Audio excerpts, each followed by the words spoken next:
Welcome to the Gopherwood Lounge. Come on in out of the rain. I'm DJ Butler, senior editor of Arc Press. I'm going to post something today a little bit different. This is to celebrate and let you know about setting up a BookFunnel account. We are hopefully the same day this posts, or if not, very shortly, we'll have a landing page accessible from our webpage and hosted by BookFunnel where you can get free free ebooks of short stories. We are seeding it with short stories by the Arc Press editors to start with, all of whom are writers. But over time, the intention is that we'll put free stories by our writers as well. So to celebrate that, to kick it off, if you will, I am going to read, this is going to be an audiobook version of one of those stories that's being initially posted.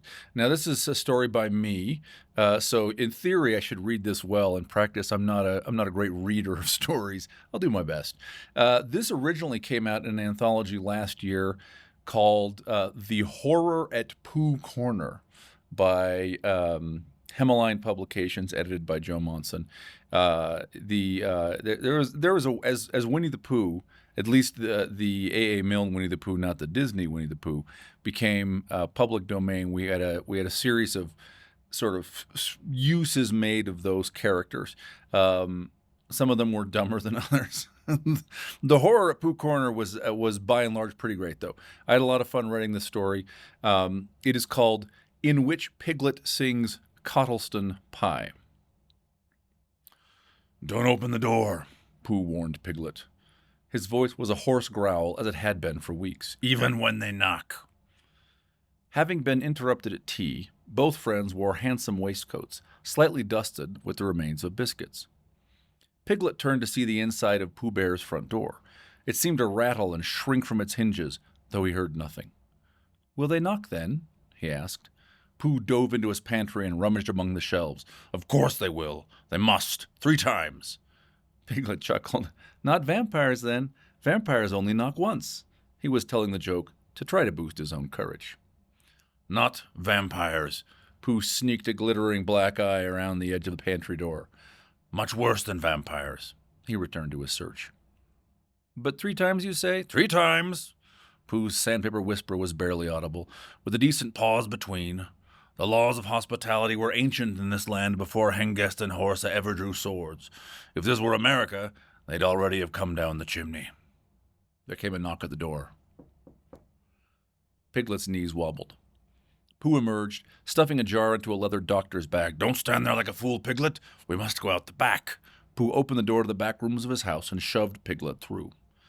Piglet lurched, barely keeping his balance.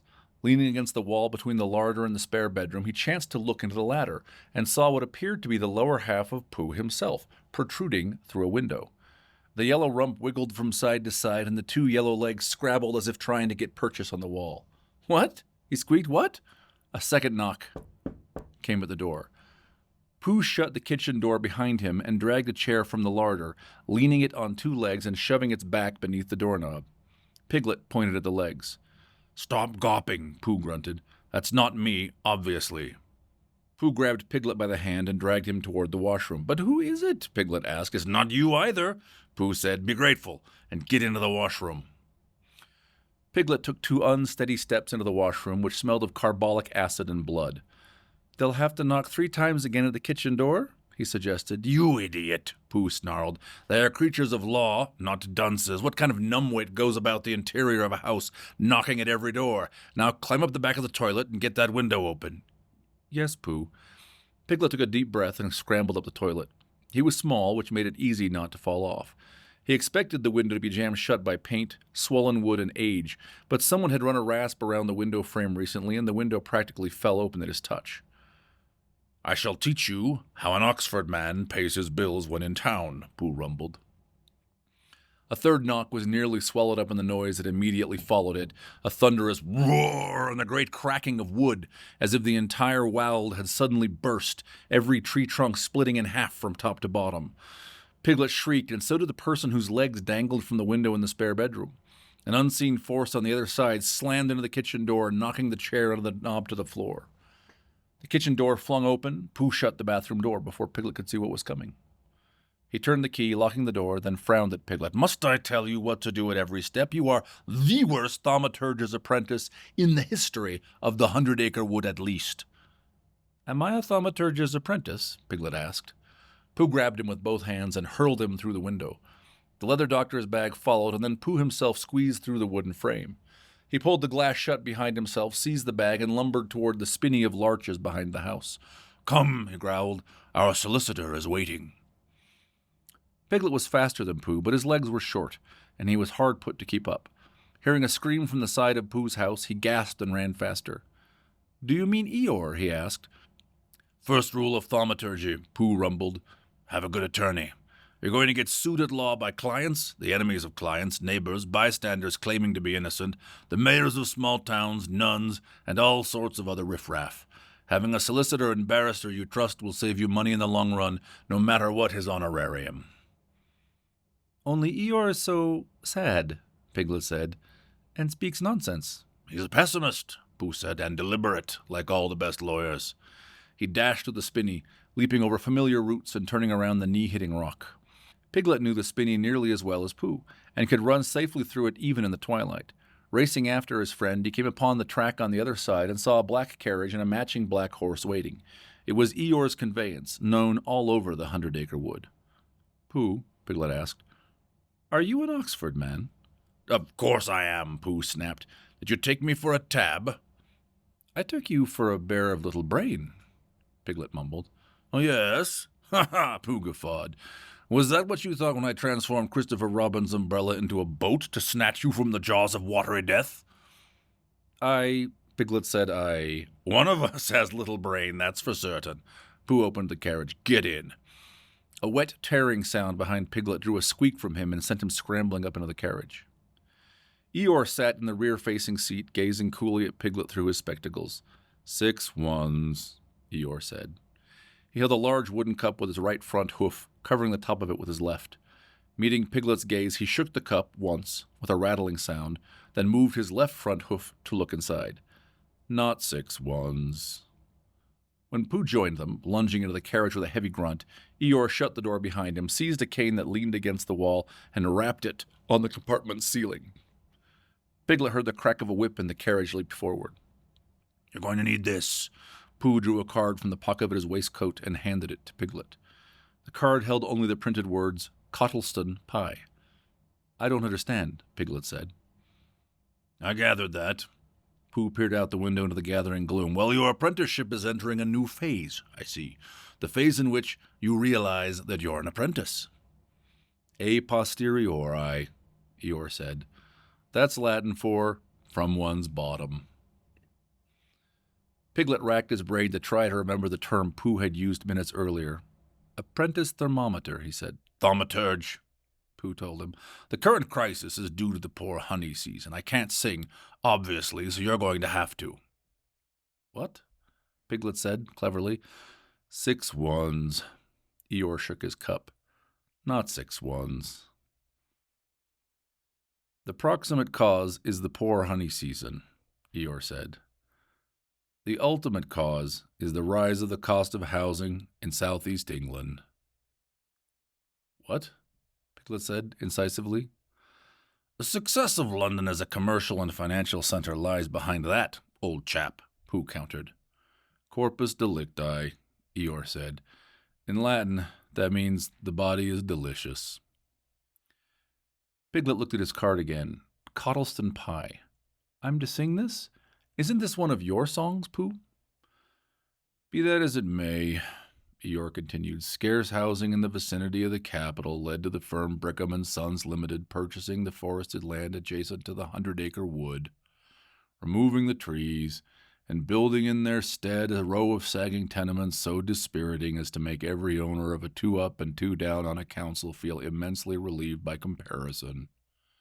"Progress," Pooh snorted. "You laugh," Eeyore said, "but in 10 years' time, those tenements will be full of bankers." Piglet looked out the window. Behind them, a cloud rose over Pooh's house. Within the cloud, lightning flashed from time to time. When it did, Piglet could make out faces. The faces were pale and angry. They were deformed, with too many eyes or not enough, too many mouths or a complete expressionless absence. Most of all, the faces were enormous. Any one of the faces, Piglet thought, could open its mouth and swallow the carriage whole. For the moment, the cloud of faces seemed not to have noticed them. 6 ones. Rattle. Not 6 ones. The sad and relevant fact, Pooh said, is that Brickham & Sons wiped out the local bee population. How is that relevant? Piglet asked. I'm getting there, Pooh said. But there's a cloud of giant faces, Pooh, Piglet said. It's so big I think maybe it could eat the entire wood. Was that cloud of faces knocking on your door? And what does the cloud have to do with bees and council flats and how many ones in a cup and what comes out of my posterior? Stop looking over there, Pooh said. If they see you looking, they'll realize where we've gone. To Eeyore he added, perhaps a little more speed. The donkey rapped the ceiling with his cane again. A whip cracked, and the carriage sped up noticeably. Piglet tore himself away from the window and stared at the wall of the carriage. But bees? I'll get there, Pooh rasped. You focus on Cottleston Pie. What about Cottleston Pie? You're going to sing it, of course. Pooh cleared his throat. No bees, no honey. And you know what a problem that is for me. You love honey, Piglet smiled. Quod erat memorandum, Eeyore said. In Latin, that's, now you get the memo. No, I don't, Pooh sneered. I don't like honey, as such, but I must have it, and in industrial quantities to support all the singing. Piglet felt that several strands of the conversation had finally wiggled around to be close enough to each other that he ought to be able to understand them. He smiled and contemplated the strands. Honey, a thaumaturge, singing, 6 ones, bees, a memorandum, a cloud of faces, a delicious body, Oxford, half a Pooh in a window, brick tenements, but he could make nothing of it. I give up, he said. 6 ones. You must not give up, Eeyore said. Rattle. You of all people must not give up. Not 6 ones. The only thing the apprentice truly has to offer, Pooh grumbled, shaking his head, is his utter bloody-minded unwillingness ever to surrender, even when traveling 550 miles per hour and singing his head off. Pardon? Piglet asked. He won't go that fast, Eeyore said. That's the muzzle velocity of a ball coming out of a brown bess, but Piglet here is much larger than a musket ball. I'd be surprised if he goes 100 miles an hour, ceteris paribus. That's Latin for fast as a pair of buses. I'd be surprised if I go any miles an hour, Piglet squeaked. What are you talking about? 6 ones, not 6 ones.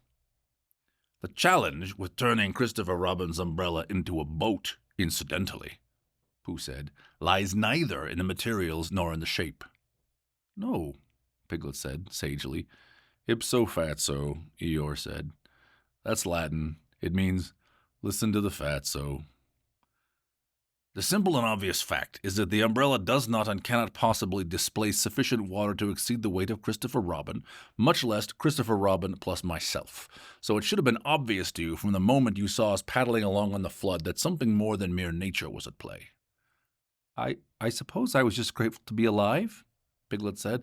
Also grateful that you were taking me away so that Owl would stop talking to me. Owl, Pooh snorted. There's a Cambridge man for you. Yes, Piglet agreed. Summa cum laudanum, Eeyore said. It means taking a lot of drugs. Oh, Piglet said. It's the unofficial motto of the Tabs, Eeyore explained. It's a paraphrase, Pooh said. Pocula sacra, don't you know? I don't, Piglet said. Oh, do I? Left turn to Owl's house, Pooh said. Eeyore rapped on the ceiling. 6 ones, he shouted. He means left turn, Pooh bellowed. Take us to Owl's house. We're going to Owl's house now, Piglet said politely. Why are we going to Owl's house? He has a hearing trumpet that we shall need, Pooh explained. Piglet hesitated. To hear the songs? The songs, yes, Pooh said. You see, I've been defending the 100-acre wood by singing. You sing nonsense, Piglet pointed out. 6 ones, Eeyore said. Not 6 ones. 6 1 whats? Piglet asked. Just 6 ones, Eeyore said. But then it's not 6 ones, Piglet said. It never is. It is, Eeyore said. Approximately 1 time in 47,000. Piglet shook his head. What can a thing be 1 time in 47,000? 6 ones, Eeyore said. He shook the cup. I wish I'd had another die. Not 6 ones. Then it would be once in 280,000. We shall make it, Pooh said. Have confidence. You too, Piglet. Soon you shall be doing the randomizing. Per se, Eeyore said. That means by yourself in Latin. By myself what? Piglet asked. 6 ones? Not 6 ones, Eeyore said sternly. That's rather the point, Pooh said. How else do you distract, combat, and ultimately destroy a creature of inflexible law? Yes, said Piglet. What? They're jinn, Eeyore said. Fallen angels. Cadet quaestio. That means the quester falls. Pooh nodded. In Latin? Yes, Piglet agreed. What? The questor meaning, in this case, Eeyore explained, the angel desiring permanent adherence to all law, even to both of the very first commandments, and even when those commandments are incompatible with each other. That is many big words, Piglet said. Pacta sunt servanda, Eeyore told him. That's Latin for, don't worry too much about it, just do as you're told. Piglet sneaked a glance out the window. Either the cloud of faces was getting bigger, or it was following the carriage, or possibly both. But the point is, Pooh said, the singing. The constant nonsense singing served a couple of functions. In the first place, the echoes of the song created a labyrinth in which the 100-acre wood could lie concealed, completely invisible to these creatures. Piglet looked at his card. Cottleston pie. Yes, Pooh agreed, and also the sheer chaotic creativity created jagged spikes of energy that wounded the beings whenever they drew near. And the other measures that you and I both took, of course. I took measures, Pooh? Your measures were valorous, Piglet, Pooh smiled. You lived under a sign that said Trespassers W. Yes, I did, Piglet admitted, and I told people that it was my father's name, Trespassers William, just as you instructed me. And you adopted the name Henry Pootle, Pooh added. When you told me to, Piglet said. It was valorous, Pooh told him. Piglet considered this. Was it also valorous that you lived under the name of Sanders, Pooh? It was exactly the same kind of valor, Piglet. Piglet nodded. Only what kind of valor was it then? It was the kind of valor that gave out false names to the jinn, Pooh said. False names and different names, so the jinn saw different piglets and different Poohs whenever they looked, and had a hard time seeing the real us. Oh, Piglet said. I'll tell you something else, Pooh said. What is it, Pooh? My name isn't Pooh, Pooh said. It's Winnie the Pooh, Piglet said. It's not that either, Pooh said. My name is Edward. Oh, Piglet said. How valorous. Edward Bear, which leads us back to the honey. What about the part where there are jinn, Piglet asked. Fallen angels? Who gets confused by our valorous use of different names? Oh, that, Pooh said. Well, I summoned them. You're a hypothalamus, a thaumaturge, Pooh said. Res ipsa locutor, Eeyore offered. Latin? Piglet asked. Latin. It means the race goes to the speaker. Latin seems a very useful language. It is, Eeyore nodded. You must have quite a large brain to use it properly, though. You summoned fallen angels, Pooh? Piglet felt very small indeed. He felt that his friend of many years was turning out to be a stranger. After the war, Pooh said. I was with Lawrence in the desert. They were strange times. But the point is, no matter how much these creatures have wished to render me uniform and undifferentiated within their law-bound mass, I have protected and hidden myself and the 100-acre wood and Christopher Robin and even you, my little unwitting apprentice, by singing. Until, of course, the honey ran out. 6 ones, Eeyore announced. Not 6 ones. The legs in your spare bedroom, Piglet said. Stay focused, Pooh snapped. The tenements were built, the bees destroyed, the honey ran out, and I no longer had the wherewithal to soothe my throat from the many hours a day of singing non-stop nonsense songs to ward off the jinn. Your throat got sore, Piglet said. There was no more honey, so you couldn't sing, So the fallen angels found you. Tea without honey is abominable, Pooh said. With sugar it's worse. And now you need me to do the singing, Piglet continued. Yes, Eeyore said, and also to bear the randomizers. Fortunately, your waistcoat has pockets. Why is that fortunate? Piglet asked. Eeyore shrugged. 6 ones. He shook the cup and looked inside. Not 6 ones. Are those dice you've got in that cup? Piglet asked. Are you shaking dice? Prima facie, Eeyore said, which in Latin means, about time you faced it. To save the 100-acre wood, Piglet added. Yes, Pooh said, as we fire you into the cloud of fallen angels using Christopher Robin's gun. The carriage rattled to an abrupt halt. What? Piglet asked. Stay here, Pooh said. I shall return shortly. He slipped out of the carriage. What are the 2 very first commandments again? Piglet asked. Is one of them the one about the donkey? He remembered that there was a commandment about a donkey and how you shouldn't cover it, and as Eeyore was present, perhaps those facts constituted a pertinent connection. Have babies, Eeyore said, and do not eat the fruit. Oh, Piglet said. What? 6 ones, Eeyore told him. Not 6 ones. Do the 6 ones hurt the djinn? Piglet asked. They're chaos, Eeyore said, and as they run counter to my stated expectation, they create more chaos. Unless, I suppose, I said 6 ones and then rolled 6 ones. What would happen then? I rather suppose the djinn would eat us. Corpus delicti, Piglet said. The body is delicious. There you have the gist of it, Eeyore said. Perhaps if you decide that thaumaturgy is not for you, you might go into law. Pooh reappeared, climbing into the carriage. He held an oversized ear trumpet. Before he sat, he banged his fist against the ceiling and called out, Christopher Robins! The carriage lurched into forward motion again. That was fast, Eeyore said. Owl wasn't in a talkative mood then. Owl is always in a talkative mood, Pooh said. Tab that he is. So rather than provoke him into gabbing, I simply walked into his house and took what I wanted. Anyway, it's daytime, so he was asleep. Pooh held the hearing trumpet up against Piglet as he talked, scrutinizing the funnel-shaped device in his apprentice hypothalamus. Juice necessitatis, Eeyore said.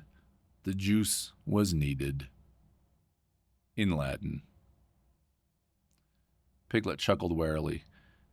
You look as if you're seeing whether I can wear that hearing trumpet as a frock, Pooh. Yes, Pooh said. That's a good way to think of it. So the angels didn't want to have babies, Piglet said. What nonsense have you been telling him while I was gone? Pooh demanded of Eeyore. The boy didn't even know what the commandments were, Eeyore said. Thought there was a donkey involved. What sort of apprentice is he?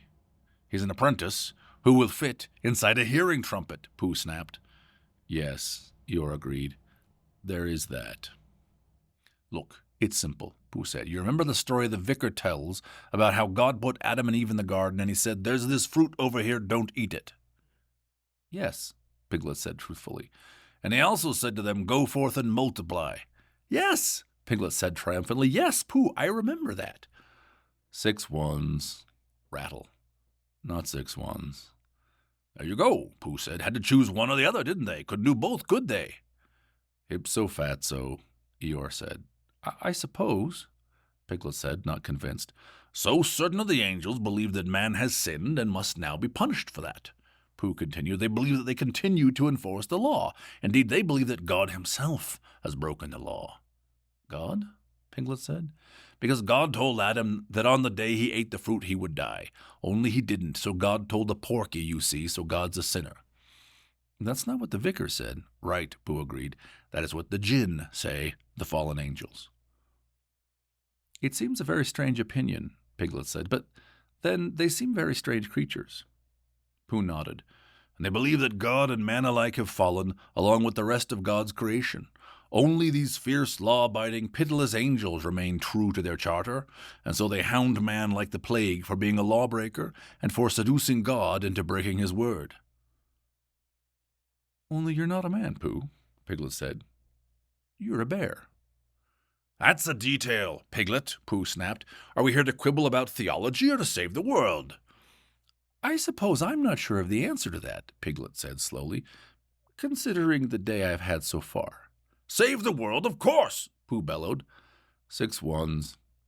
Not 6 ones. By wearing a hearing trumpet, Piglet said. By being fired from a gun, rather, Pooh told him. You said that before, Piglet said. What does it have to do with gin? It's all very well and good deliberately to manufacture chaos as a cloak and shield, Pooh said, so long as the gin were elsewhere looking for me. And for Lawrence, of course. But the honey ran out, Eeyore said. Inter alia. That's Latin for plus all the other things. My voice got hoarse, Pooh said. I couldn't sing. By the time the trick of the dice occurred to me, the gin had found us. There's no hiding now. We have to take the fight to them. By shooting the fallen angels with a gun. Pooh looked out the window.